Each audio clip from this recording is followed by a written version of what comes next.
ગુજરાતમાં વરસાદના 2 રાઉન્ડ પૂરા થઈ ગયા છે ત્યારે આ તમામ વચ્ચે એક મહત્વની વાત લઈને અમે આવ્યા છીએ। જો તમે પણ હવામાન નિષ્ણાત બનવા માંગતા હોય તો આ વિડીયો તમારે જરૂરથી જોવો જોઈએ, કારણ કે આપણી સાથે મગનભાઈ ચંગેલા જોડાયા છે, જે પાછલા 50 વર્ષથી વાદળોના પ્રકાર, વાદળોના આકાર, પ્રાણીઓના વર્તન પરથી હવામાનનું અવલોકન કરે છે, કેવો વરસાદ પડવાનો છે, આ તમામ વસ્તુ એ પોતાના અવલોકનથી સમજાવે છે।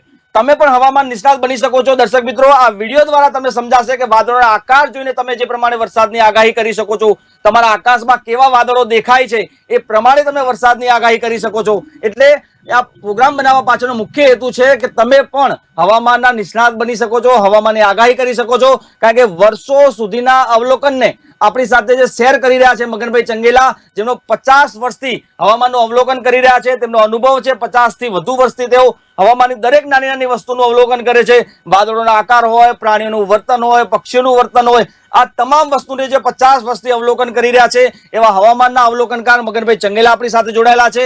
હવામાનનું અવલોકન કરનાર મગનભાઈ ચંગેલાએ જે 50 વર્ષથી જે અનુભવ કર્યો છે, કેટલી ડાયરેક્ટ નાની નાની વસ્તુ એ તમામ વાદળથી, વાદળોના આકારથી, વાદળો એમને 4 પ્રકાર બહાર પાડ્યા છે, એ વાદળ, બી વાદળ, સી વાદળ, ડી વાદળ, આ તમામ વાદળોના આકારથી સમજી શકાય છે કેવો વરસાદ પડી શકાય છે। એટલે દર્શક મિત્રો, આજે પ્રોગ્રામ બનાવવા પાછળનો મુખ્ય હેતુ છે કે તમે પણ હવામાનનું નિષ્ણાત બની શકો છો, પક્ષીઓના અવાજથી સમજી શકો છો કેવો વરસાદ પડવાનો છે, પ્રાણીઓના વર્તનથી સમજી શકો છો, કૂવામાં જે પાણી પડે છે, જે પાણીનો આકાર કેવો છે, પાણીની અંદર પથ્થર રાખવાથી શું અનુભવ થાય છે, આ તમામ જે 50 વર્ષનો અનુભવ છે તમે સમજી શકો છો। જે આટલા લાંબા સમયથી જે અભ્યાસ કરી રહ્યા છે, જે વસ્તુનું અવલોકન કરી રહ્યા છે, એ આજે આપણી સાથે વીએલ લાઈવ સાથે શેર કરવા મગનભાઈ ચંગેલા જોડાવાના છે, જોડાઈ ગયા છે। વાદળોના આકારથી સમજી શકાય કેવો વરસાદ છે। મગનભાઈ, ખાસ બીજી ચર્ચા કર્યા વગર આપણે સીધી જ તમારી સાથે મારે ચર્ચા કરવી છે।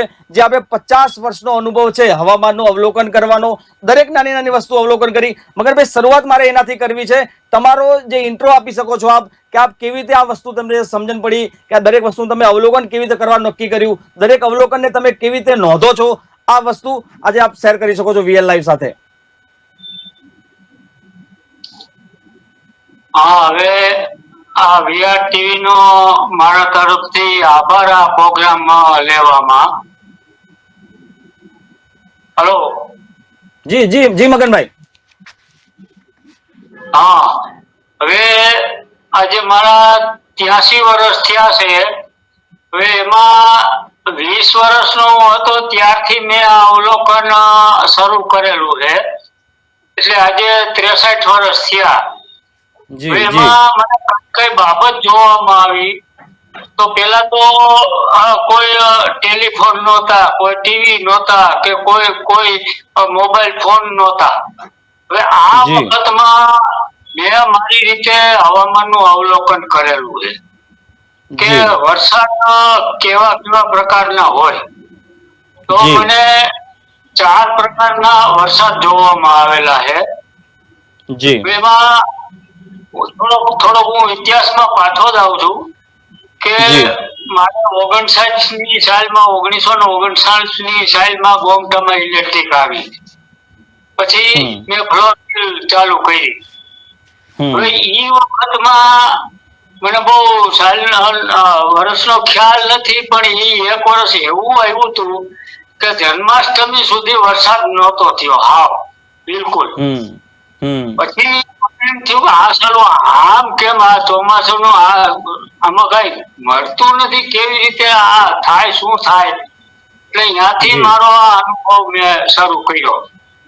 હવે જી જે જન્માષ્ટમી વરસાદ થયો એ પછી તો વરસાદ ચોમાસાનો લંબાણો, એટલે માણસને હમ ચારો, મગફળી બધું થયું હતું।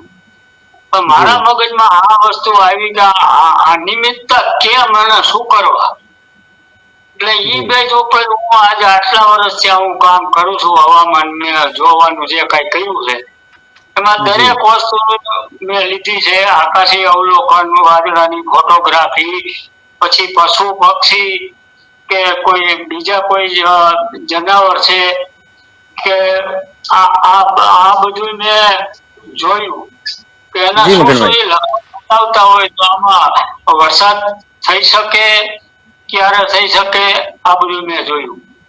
જી હવે મગનભાઈ। મગનભાઈ, આપણે હા મુખ્ય વાત ઉપર આવી કે વરસાદના જે પ્રકારો એની જે મેં જી મગનભાઈ, આપણે ફોટો આપણે આપણે મગનભાઈ એના પર સ્ટેપ બાય સ્ટેપ આપણે આજે વાતચીત કરવી છે. દરેક વાદળોના દ્રશ્યો સાથે આપણે દર્શક મિત્રોને સમજાવવું છે. એટલે દર્શક મિત્રો આખો પ્રોગ્રામ જોજો, તમને સમજણ પડશે કે કેવી રીતે વરસાદની આગાહી કરવામાં આવતી હોય છે. હવામાન વિભાગ જે છે એ સેટેલાઇટ ઇમેજ દ્વારા આગાહી કરતા હોય છે, પરંતુ જે વર્ષોથી અનુભવ લીધો છે મગનભાઈ ચંગેલાએ, 50-62 વર્ષથી એમને વાત કરી પ્રમાણે 62 વર્ષથી સતત દરેક નાની નાની વસ્તુનું અવલોકન કર્યું છે. એમને પ્રાણીઓના વર્તન, પક્ષીઓના વર્તન, વાદળોના આકાર, આ તમામ વસ્તુનું અવલોકન આજે આપણી સાથે શેર કરી રહ્યા છે. એટલે આખો કાર્યક્રમ, આખો વિડીયો જોવા માટે દર્શક મિત્રો તમને વિનંતી છે, આપણે શરૂઆત વાદળ એ થી કરવી છે. મગનભાઈજી ચંગેલાએ જે VL લાઈવ સાથે વાદળોની જે તસવીર શેર કરી છે એ પ્રમાણે આજે ચર્ચા કરવી છે. મગનભાઈ, ટીવી સ્ક્રીન પર અત્યારે એ પ્રકારનું વાદળ અમે બતાવી રહ્યા છે. એ પ્રકારના વાદળથી કેવી આગાહી કરી શકો છો? આ વાદળથી કેવી રીતે ખબર પડે કે કેવો વરસાદ પડવાનો છે? હવે આમ જોવા જઈએ તો એમાં જે 4 પ્રકારના એમાં પેલા આવતા હોય છે આકાશમાં આકૃતિ. જી એમાં પેલા દેશી ભાષામાં એને કસ કહીએ કે બહુ ઊંચાઈ ઉપર એ કસ જોવામાં આવે. એટલે એને ઈ એક જાતની વેપર જ હોય, વરાળ જ હોય.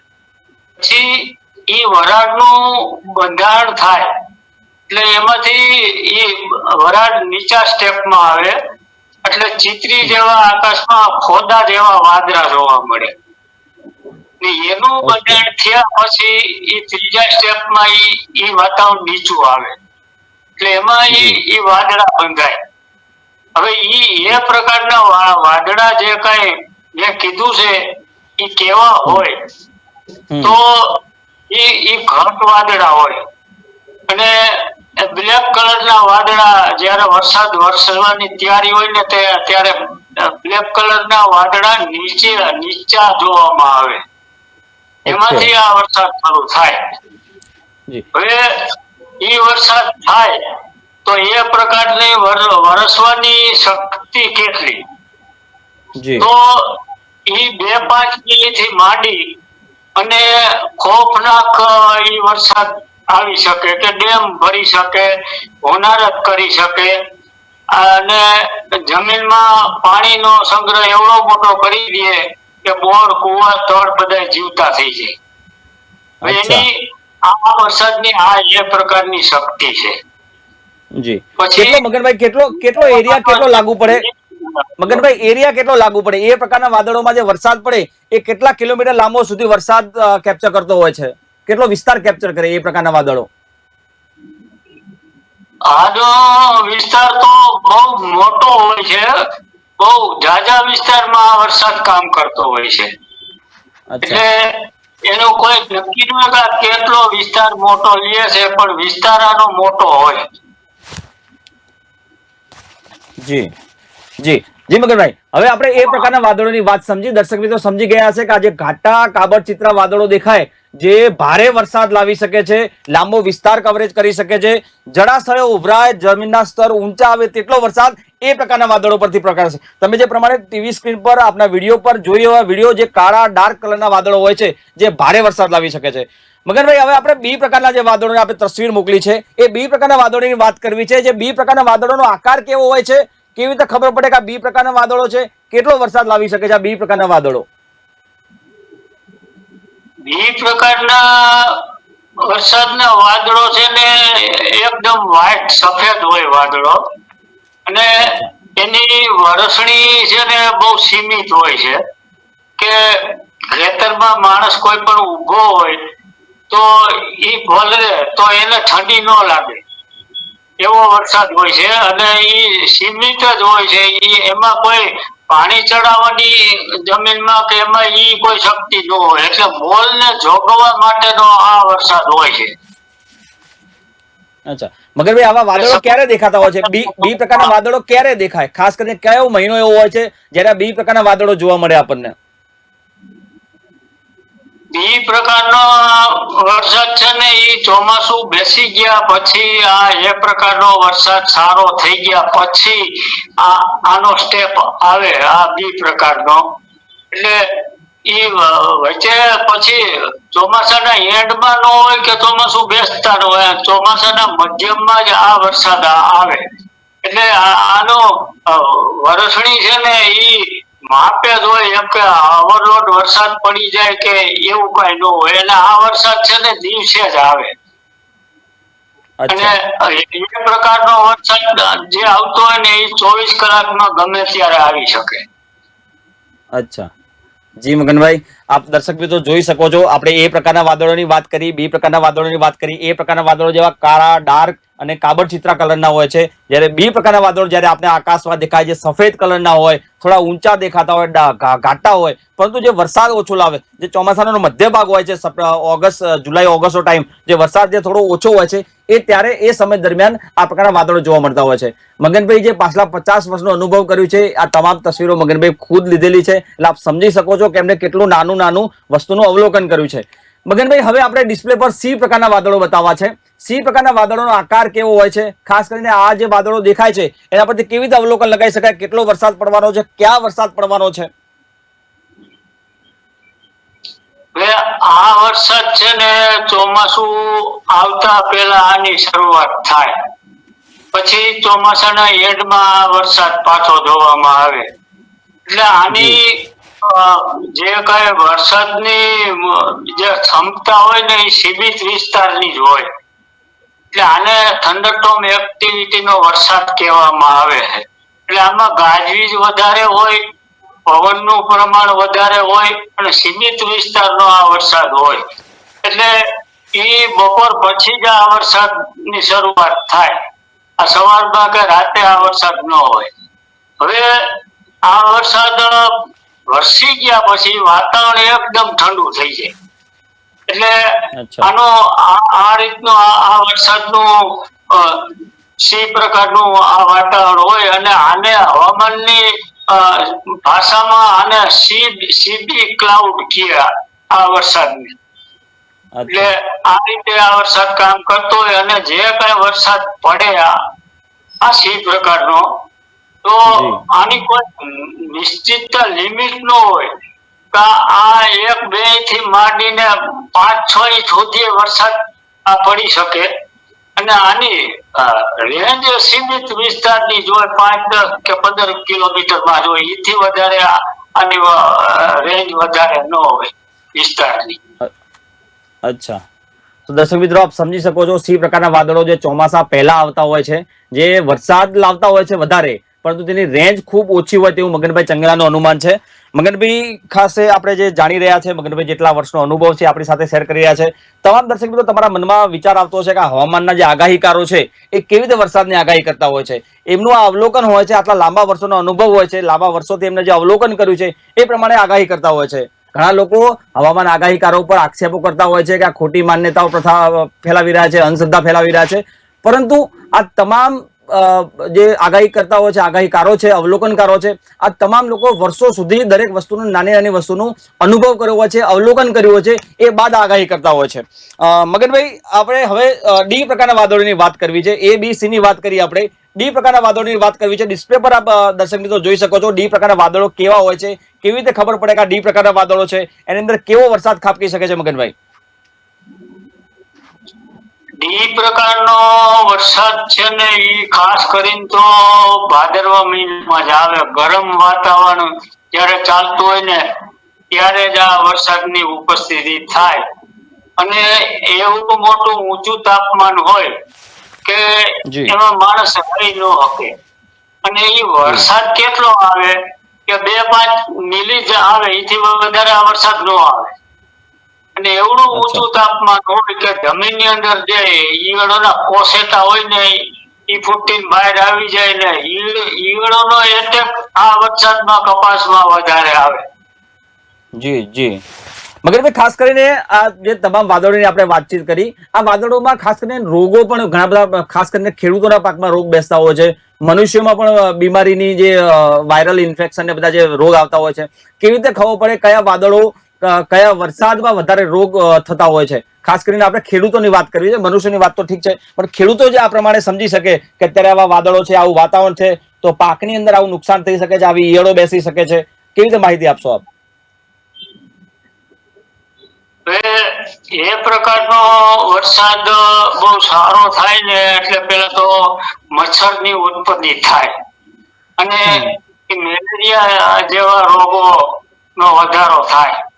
તાવના ને એવા બધા લક્ષણો માણસમાં જોવા મળે. પછી બીજા નંબરમાં કે આ વરસાદ છે ઈ વાતાવરણ ઠંડુ થઈ ગયું હોય એટલે એના હિસાબે આવો રોગચાળો થાય. આમાં આંખોના રોગ થાય. આ એ પ્રકારનો વરસાદ વધારે આવી ગયા પછી આંખોના રોગ જોવા મળે.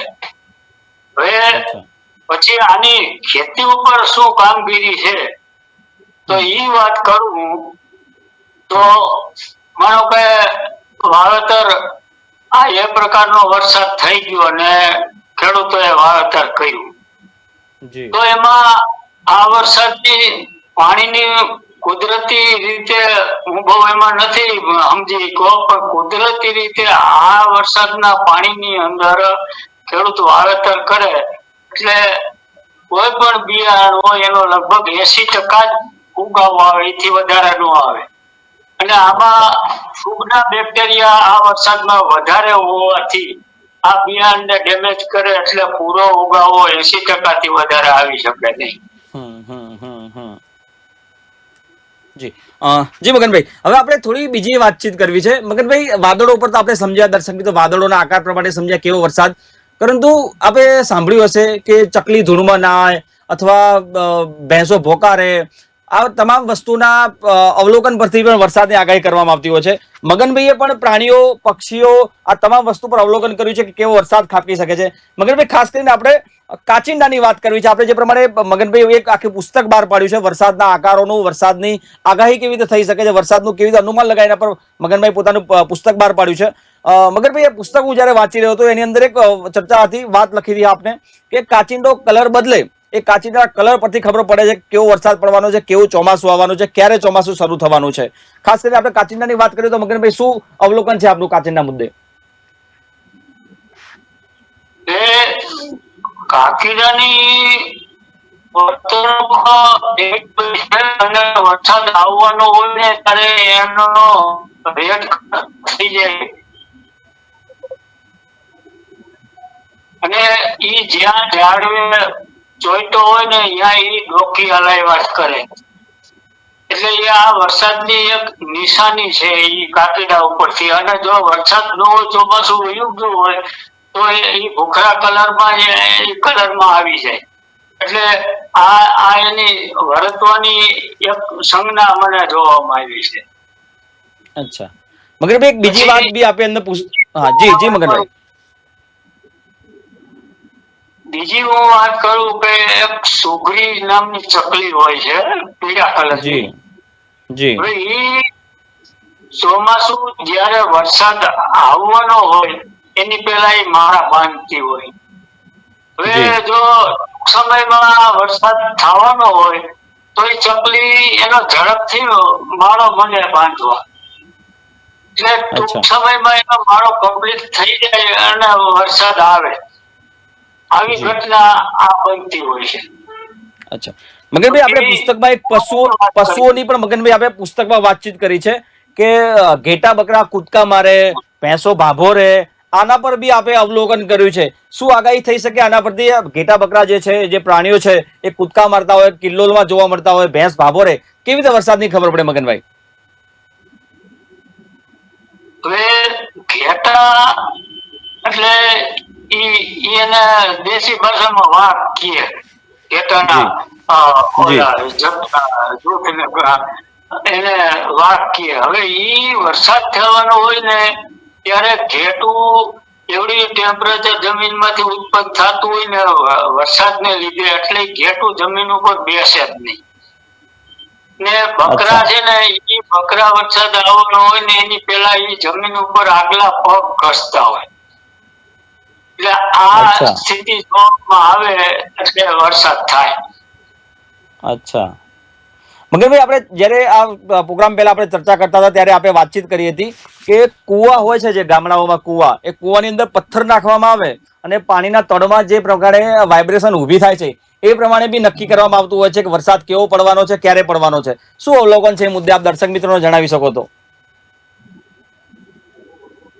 એમાં એક એવી વાત છે કે કુવો કોઈ પણ હોય તો એ વપરાશ વાળો કુવો ન હોવો જોઈએ.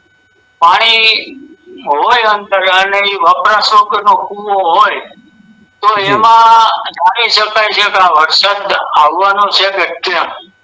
તો એમાં કુવાની અંદર શેવાળ બધો બાંધેલો હોય, એવી અગ્નિ આવતી હોય ને કે ઈ શેવાળ દિવાલોમાંથી છૂટો પડી જાય અને એની તર પાણી ઉપર આવી જાય. એટલે એમાં ઓલા નાના પરપોટા હોત ઉપર આવતા હોય વરાળના.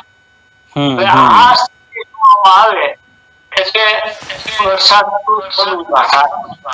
હવે એમાં તમે જો પથરો નાખો પાણી ભરેલ કુવામાં તો પથરો પાણીની અંદર ગયા પછી એ માથે તર જામેલી હોય ને એ તરત ભેગી થઈ જાય. એટલે સમજવું કે આ વરસાદની નિશાની છે. અને જો ખોટી તર હોય તો તમે એની માથે પાણો નાખો પાણીમાં એટલે એ તર છે ને એ વિખાઈ ગયા પછી ભેગી ન થાય.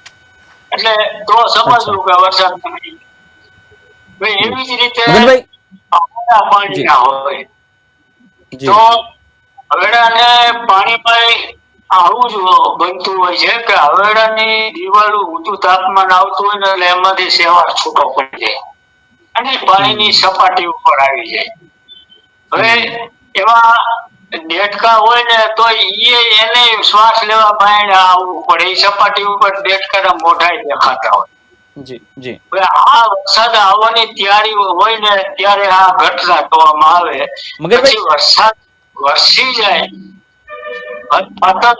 થઈ જાય એટલે એ શેવાળ છે ને એની મૂળ સ્થિતિમાં અંદર દિવાલોમાં ચોંટી જાય.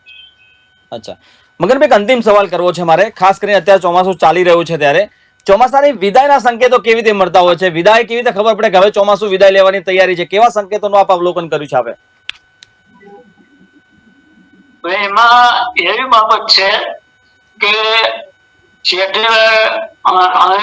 અયણીના ઝાડવા હોય કે આપણે ખેતરમાં કપાસ વાવ્યો હોય તો એમાં ચોમાસાની વિદાયની તૈયારી થવાની હોય કે થઈ ગઈ હોય ત્યારે એમાં કરોડિયા ઝાડા મને બાંધવા.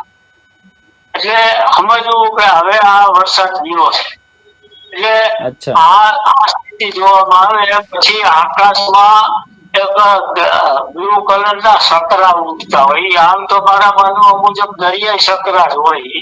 એટલે ઈ સકરા છે જમીન ઉપર ઉંદર નો શિકાર કરવા ઈ આવે અને ઈ આ ઋતુ પલટો થાય ત્યારે જ ઈ જોવા મળે. એટલે એક બીજી વસ્તુ કે ચોમાસું વિદાય લેતું હોય ત્યારે જમીન ઉપર નાના નાના વિટોળિયા જોવા મળે. એટલે આ વિટોળિયા જોવા મળે, આ કરોડિયાની કરામત ઝાડની જોવા મળે. પછી આ સકરો દરિયે છે ઈ ઉંદરના શિકાર હાટું ઈ સમયમાં આવે. પછી આકાશમાં ગીત ઉડતા હોય, સમડી ઉડતી હોય. એટલે આ છે ને આ ચોમાસું ત્યાં પછીની આખી આ સિસ્ટમ તમને જોવા મળે. જી મગનભાઈ, ખૂબ વિગતો આપણે આજે વીએલ લાઈવ સાથે ગુજરાતના દર્શક મિત્રો માટે આપણે શેર કરી છે. આપનો ખૂબ ખૂબ આભાર વીએલ લાઈવ સાથે જોડાયા. દર્શક મિત્રો, આપ જોઈ શકો છો મગનભાઈ ચંગેલા આપણી સાથે જોડાયા હતા, જેમનું વર્ષોથી 62 થી 63 વર્ષ જેટલું એમનું અવલોકન છે વરસાદના વાદળોનું, પ્રાણીઓના અનુભવનું, એમના વર્તનનું, પક્ષીઓના વર્તનનું, કુવાના પાણીના તળનું, શેવાળનું, આ તમામ એમને જે અવલોકન કર્યું છે એ પ્રમાણે ચોમાસું કેવું રહેવાનું છે, કેવો વરસાદ પડવાનો છે, કેવી ગતિએ વરસાદ પડવાનો છે, કેટલા અંતરમાં વરસાદ પડવાનો છે, ચોમાસું ક્યારે વિદાય લેવાનું છે, ચોમાસું ક્યારે શરૂઆત કરવાનું છે, આ તમામ એમને નાનું નાનું અવલોકન કર્યું છે જે આજે ગુજરાતના દર્શક મિત્રો સાથે અને વીએલ લાઈવ સાથે શેર કર્યું છે. મગનભાઈ, વીએલ લાઈવ સાથે જોડાયા એટલા માટે ખૂબ ખૂબ આભાર આપનો.